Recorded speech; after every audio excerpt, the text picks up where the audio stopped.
विजयते श्री त्रिभंगिराय प्रभु आचार्य वाचः प्रणमामि भाष्य निबंध सुबोध निष्ठाद्राश्यास्ताः मत्स्वान्तमागत्य रूपाप्लपास्तां मदीय वाचां वचयन्तुलङ्कृतिं नमः श्री वल्लभाचार्य चरणाब्जनखेन्द्र वेकलिकलमशघातिन्ये तद्वाण्यै च नमो नमः। श्री अमनाष्टक शहरराय जी की विवृत्ति अपन देख रहे थे। वहां में 5वां श्लोक आगे अपन देखे, सेवताम भवन मिलित गंगा सेवका नाम च पूर्वोक्त सकल सिद्धिदा जातेत्यर्थः अयम उत्कर्षः स्वानुभवेनोक्तः परम नात्र चित्रम किंचित यो हि यदाविष्टः स तदा तत्कार्यं करोति भगवदाविष्ट भक्त इव अतएव कस्याश्चित् पूतनायन्त्या इत्यादि वाक्यानीति नानुपपत्तिः। सेवताम च का अर्थ है, हे श्री यमुना जी, आपसे मिल जाने के कारण गंगा भी अपने सेवकों को सकल सिद्धियां देने वाली बन गई। तो यासु पहले हमने ये बात को देखो हतो कि गंगा जी जो हती सो तो भगवान की चरणामृत रूपा हती। यासु भगवान ने तो उनको त्याग कर दियो हतो, परंतु जब यमुना जी गंगा जी सु मिल गई तो गंगा जी में हु सकल सिद्धि देवे की सामर्थ्य आई और वासु जो है वो गंगा जी भी भगवान की प्रिय हो गई।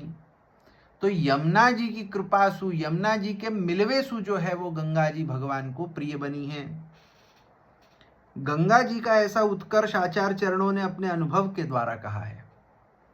तो ये बात, ये गंगा जी को जो उत्कर्ष जो श्री आचार्य चरण ने कहो है सो अपने अनुभव सु कहो है। आपने वह बात को अनुभव कियो है और इसमें आश्चर्य करने वाली भी कोई बात नहीं है, क्योंकि जिस व्यक्ति में जो आविष्ट हो जाता है फिर वो व्यक्ति उस आविष्ट हुए व्यक्ति के जैसे ही कार्य करने लगता है। क्या कहें कि या में कछु आश्चर्य की बात हो नहीं है कि जब एक व्यक्ति कोई दूसरे व्यक्ति में आविष्ट हो जाए तो वो वैसो ही कार्य करने लग जाए जो व्यक्ति आविष्ट भयो है। जैसे एक बहुत ही लौकिक उदाहरण देकर के मैं समझाऊं कि कोई एक व्यक्ति के अंदर कोई भूत प्रेत आविष्ट हो जाए। अब वो व्यक्ति कार्य व भूत प्रेत के जैसो ही करेगो ना, कहीं कि वाके भीतर वो भूत प्रेत आविष्ट भयो है तो वो कार्य भी वाही प्रकार सु करेगो। तो वाही प्रकार सु कहीं कि यमुना जी जो है वो गंगा जी के भीतर आविष्ट हो गई, यासु गंगा जी हु वैसे ही कार्य करवे लगी जैसे वो कार्य श्री यमुना जी करती हती। फिर वो जैसे कि भगवान जिस भक्त में आविष्ट हो जाते हैं फिर वह भक्त भी भगवान के जैसे ही कार्य करने लगता है। अब यहाँ भगवान को एक, जैसे मैंने तो एक बहुत ही लौकिक उदाहरण दियो, तो अब यहाँ भगवान को एक उदाहरण दें कि जा प्रकार सु भगवान कोई भक्त के भीतर आविष्ट हो जाए तो वह भक्त हुई वही प्रकार को कार्य करे जैसे भगवान करे हैं। कि वार्ता आदि में भी अपन देख सके हैं ना कि जैसे कोई को कछु विधाता को लेख होए, जैसे एक वार्ता आवे है ना कि जिनको जो है वो शिव जी ने कही हती कि इनको तो 7 जन्म तक पुत्र की प्राप्ति नहीं हो सके, ऐसो विधान है, परंतु वह वैष्णव की कृपा से उनको पुत्र भयो। कैसे भयो भाई? विधान को पलटनो तो भगवान को ही कार्य है, भगवान ही विधान को पलट सके, परंतु वह वैष्णव के भीतर जो है वो भगवान प्रविष्ट हो गए। यासु जो है वो वैष्णव वही कार्य कर सके जो कार्य भगवान कर सके हैं। या जैसे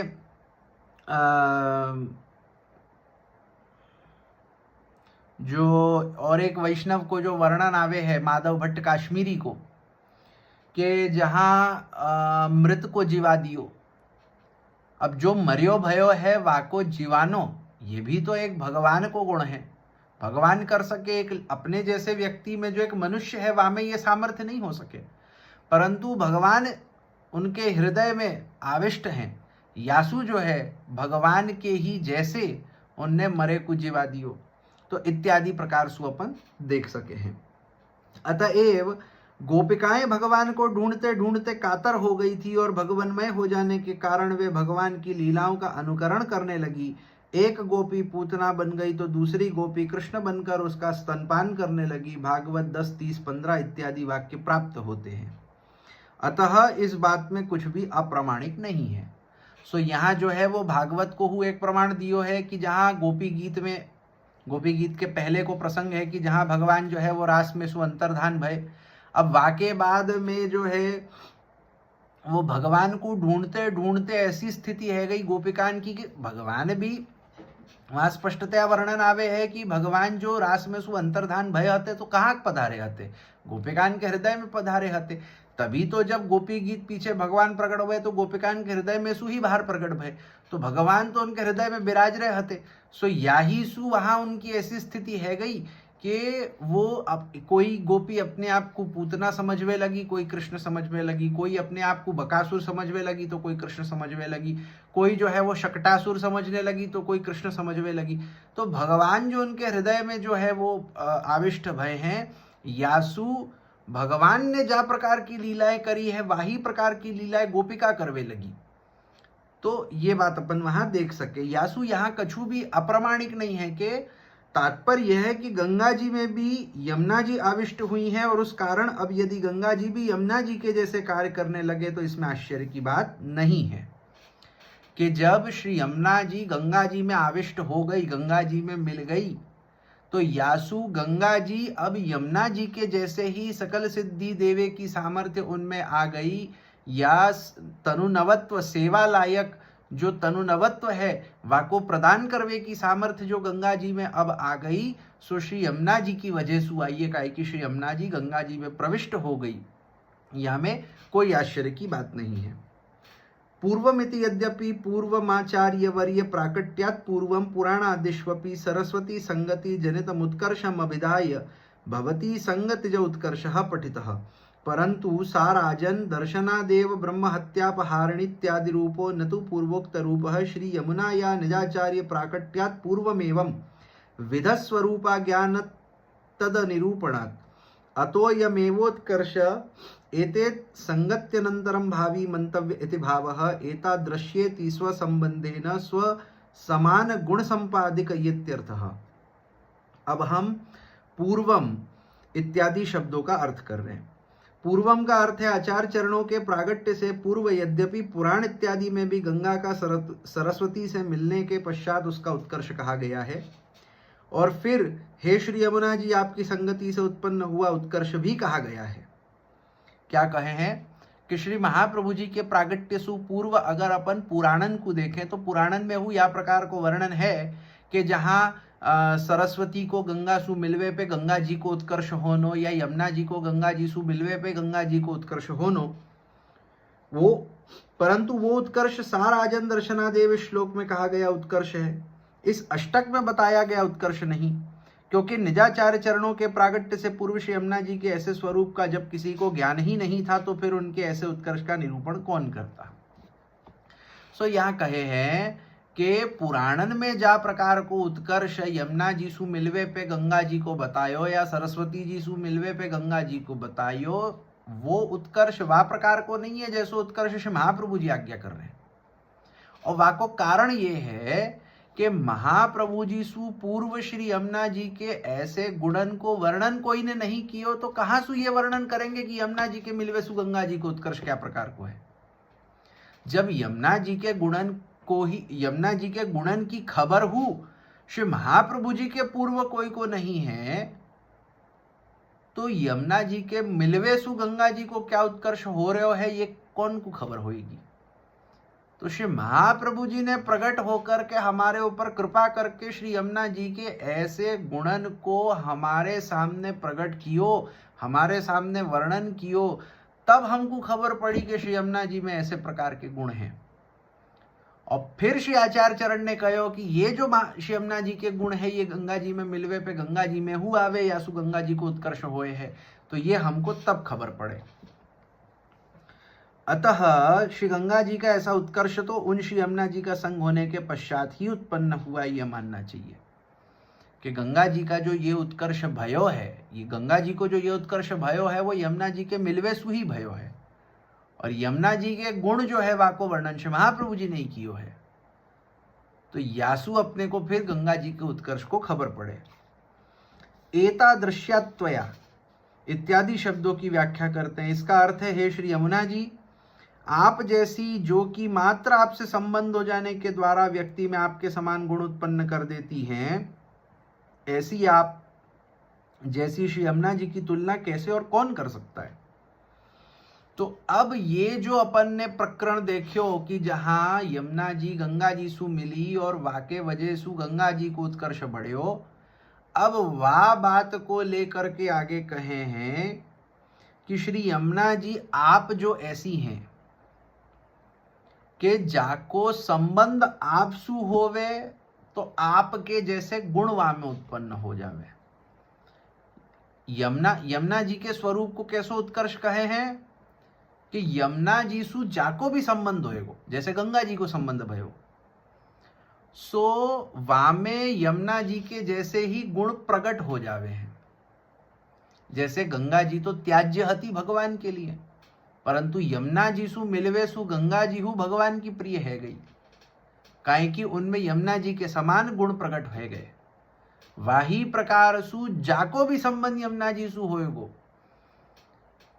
वो भगवान को प्रिय हो जाएगो, वहां में यमुना जी के समान गुण प्रकट है जाएंगे। ऐसी आप श्री यमुना जी की तुलना कैसे और कौन कर सकता है। ऐसे श्री यमुना जी की कोई तुलना कर सके है? कोई नहीं कर सके। और कौन सु कर सके है? कोई सु नहीं कर सके। यमुना जी के बराबर यमुना जी की जैसी कोई और हो ही नहीं सके है। जैसे अपने 41 पद में हुआवे है ना कि यमुना जी जैसी एक ही है, तो वा प्रकार सु। तो जो अपने को 41 पद में कहो है ना कि श्री यमुने तुमसी एक हो जो तुम ही, कर कृपा दरस निस्वासर दीजिए तिहारे गुणगान को रहे उद्यम ही। तो श्री यमुने तुमसी एक हो जो तुम ही, कि श्री यमुना जी आपके जैसी तो आप एक ही हैं, आपके जैसी कोई दूसरी नहीं हो सके। तो वही यहाँ कह रहे हैं कि श्री यमुना जी की तुलना कोई नहीं कर सके और कोई ऐसो है भी नहीं कि जिनसु यमुना जी की तुलना कर सके। भगवत पत्नीत्वादिति पत्नीत्वादेव सपत्नीत्वम न तो पुष्टि मार्गीय लीला संबंधित्व भक्तानुगुणत्वादि गुणैरित्यर्थः तत्रापीति पत्नीत्वे पित्यर्थः भक्तानुगुणत्वमिति दोष निवर्तकत्वे नित्यर्थः गुणस्तु हरिप्रिय पदे नैव सिद्ध इति भावः मनसि में सदा स्थीयतामिति मूले मनसो भावाधिष्ठानत्वेन तत्र पूर्वोक्त धर्मवत्याः सततस्थितौ भावस्यापि निर्दोषपूर्ण गुणत्वं सेत्स्यतीति भावः। अब हम भगवत पत्नीत्वात् इत्यादि शब्दों की व्याख्या कर रहे हैं। प्रभुचरण यहाँ यह कहना चाह रहे हैं कि केवल भगवान की पत्नी होने के नाते ही श्री लक्ष्मी जी श्री यमुना जी की सपत्नी है। क्या कहें कि श्री यमुना जी हूँ भगवान की पत्नी है, श्री लक्ष्मी जी हूँ भगवान की पत्नी है। सो लक्ष्मी जी श्री यमुना जी के जैसी हो सके है। एक प्रकार मतलब एक प्रकार से समझावे हैं कि कोई ऐसो कहे कि श्री यमुना जी भगवान की पत्नी है तो लक्ष्मी जी हूँ भगवान की पत्नी है, तो सपत्नी है दोनों कि पत्नी के समान पत्नी जैसी है। किंतु अब यहां बात आवे कि दोनों पत्नी है, पत्नी की जैसी समानता दोनों में है, परंतु भेद क्या है। किंतु श्री यमुना जी में विद्यमान पुष्टि मार्ग लीला संबंधी गुणों एवं भक्तानुगुणत्व आदि गुणों के दृष्टिकोण से उनकी समानता श्री यमुना जी से नहीं हो सकती। क्या कहे हैं कि श्री यमुना जी में जो पुष्टि मार्गीय लीला संबंधी गुण हैं वो श्री लक्ष्मी जी में नहीं है। यमुना जी में जो पुष्टि मार्गीय लीला संबंधी गुण है, पुष्टि मार्गीय लीला संबंधी गुण माने क्या, जो अपन ने सकल सिद्धि देखी कि लीला को दर्शन करनो, अवलोकन करनो और अनुभव करनो, और वाके बाद ये सर्वात्म भाव इत्यादि। तो ये जो पुष्टि मार्गीय लीला संबंधी जो गुण है ये सिर्फ श्री यमुना जी में विद्यमान है, लक्ष्मी जी में नहीं है। एवं भक्तानुगुणत्व के भक्तन को वा गुणन को दान करनो, ये भी केवल यमुना जी कर सके, लक्ष्मी जी में ये सामर्थ्य नहीं है। सो यासु लक्ष्मी जी और यमुना जी की समानता नहीं हो सके। भले दोनों भगवान की पत्नी है, फेरी हूं, यमुना जी को स्थान सदैव लक्ष्मी जी से ऊपर रहेगो। काहे कि लक्ष्मी जी जो है वो पुष्टि मार्गीय गुणन को दान नहीं कर सके, काहे कि उनके पास स्वयं के पास वो पुष्टि मार्गीय गुण नहीं है, तो दान कहां सु करें। श्री यमुना जी वा गुणन को धारण करवे वारी हूं है, वा को दान करवे वारी हूं है। यासु श्री यमुना जी श्री लक्ष्मी जी सु अधिक है, ये गुण लक्ष्मी जी में नहीं है। तत्रापि का अर्थ है भगवान की पत्नी होने पर भी श्री लक्ष्मी जी श्री यमुना जी की बराबरी नहीं कर सकती, क्योंकि श्री यमुना जी में भक्तानुगुणत्व है, अर्थात भक्तों के दोषों को दूर कर देने का गुण है, जो कि श्री लक्ष्मी जी में नहीं है। क्या कहे हैं कि श्री लक्ष्मी जी समान यासु नहीं हो सके, काहे कि श्री यमुना जी में ये सामर्थ्य है कि वो भक्तन के जो दोष है उनको दूर करके उनको शुद्ध कर पावे हैं, उनको प्रभु सन्मुख कर पावे हैं, परंतु श्री लक्ष्मी जी में ये गुण नहीं है। श्री लक्ष्मी जी भगवान के भक्तन के दोषन को दूर नहीं कर सके, उल्टा लक्ष्मी जी तो भगवान के भक्तन को भगवान सु दूर कर देवे, काहे कि जाको मन लक्ष्मी में लगे वाको मन भगवान में का सु लगे। और श्री यमुना जी में ये गुण है, यह तो हरिप्रिय कलिंदया इसी पद से सिद्ध हो जाता है, यह भाव है। तो यमुना जी में यह प्रकार को गुण है, यह अपन हरिप्रिय कलिंदया या शब्द सुई समझ सके हैं कि यमुना जी भक्तों के दोष दूर कर देने वाली हैं। हरिप्रिय कलिंदया के हरि जो हैं उनकी प्रिय है श्री यमुना जी। क्यों?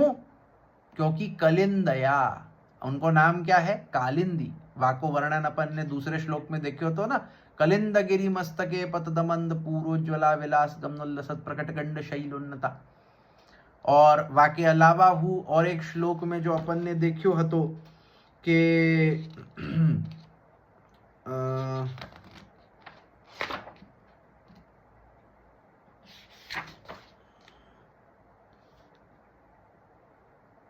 हाँ, सबसे पहले में ही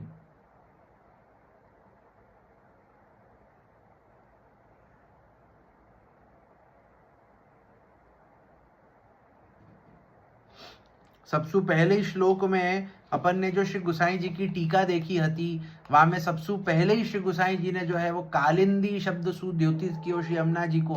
तो श्री हरिराय जी ने वहां पे शंका उठाई हती कि यमुना जी न कह करके कालिंदी क्यों कही, तो वहां ही बताया तो कि कालिंदी कहवे को तात्पर्य यह है कि कलिंद शब्द को अर्थ क्या है कि जो कली के दोषों को दूर करे। तो यमुना जी कहे कि भक्तन के कली दोषन को दूर कर व्यवहारी है, यासु श्री यमुना जी को नाम कालिंदी है। सो हरिप्रिय कलिंदया ये कहवे सु तात्पर्य बने हैं कि भक्तन के दोषन को दूर करवे वाली जो कालिंदी श्री यमुना जी हैं वो हरिप्रिया हैं, वो भगवान हरि की प्रिया हैं, उनकी प्रेमिका हैं, उनकी पत्नी हैं। अब हम मनसी में सदा स्थीयताम इत्यादि मूल ग्रंथ के शब्दों की व्याख्या कर रहे हैं। आचार्य चरण श्री यमुना जी को अपने मन में विराजने का मनोरथ इसलिए कर रहे हैं क्योंकि समस्त भावों के टिकने का स्थान मन है, और ऐसी सामर्थ्यशालिनी श्री यमुना जी यदि सतत मन में विराजेंगी तो मन के भाव भी उनके जैसे निर्दोष और पूर्ण गुण वाले बन जाएंगे, यह भाव है। सो क्या कहें कि श्री महाप्रभु जी ने यहाँ विनती करी है कि मनसी में सदा स्थियताम, कि आप मेरे मन में सदा स्थित रहो। सो यह प्रकार की विनती क्यों करी है? कहीं की कहे हैं कि मन ऐसो स्थान है जहां सभी भाव टिके हैं। अपने कोई हु भाव है, कोई भी प्रकार के जितने प्रकार के अपने भाव है सो कहाँ टिके हैं? अपने मन में टिके हैं। सो जो श्री यमुना जी हैं, जो ऐसी सामर्थ्यशालिनी है, जो अपने को सेवा लायक तनुनवत्व प्रदान करवे की सामर्थ्य रखे, जो अपने को सकल सिद्धि देवे की सामर्थ्य रखे, ऐसे जो सर्व सामर्थ्यशाली श्री यमुना जी हैं, वो अगर सतत मन में विराजेंगी तो मन को भाव जो है वो श्री यमुना जी जैसो ही निर्दोष पूर्ण गुण विग्रह बनेगो। श्री यमुना जी को स्वरूप कैसो है? निर्दोष पूर्ण गुण विग्रह, के आपको स्वरूप निर्दोष है, पूर्ण गुण विग्रह है कि आप में पूर्ण गुण है, संपूर्ण गुण आप में विराजे हैं। कोई ऐसा गुण नहीं है जो श्री यमुना जी में नहीं होएगो। तो काहे की या प्रकार की निर्दोष संपूर्ण गुण विग्रह, निर्दोष पूर्ण गुण विग्रह स्वरूप श्री यमुना जी जब सतत हमारे मन में विराजेंगी तो वाही प्रकार को निर्दोष पूर्ण गुणत्व हम में हुआ आएगो। यासु श्री महाप्रभु जी जो हैं वो यमुना जी सु विनती करे हैं कि मनसी में सदा स्थियताम, कि आप सदा सतत हमेशा हमारे मन में विराजो, हमारे हृदय में स्थित रहो, हमारे मन में स्थित रहो। या प्रकार सु विनती करके श्री आचार्य चरण अपनो 5वां श्लोक पूरो करे है और वाके ऊपर जो है श्री हरिराय जी की टीका पूरी होवे है। आगे 6ठो श्लोक अपन कल देखेंगे। शिव वल्लभाधीश की जय।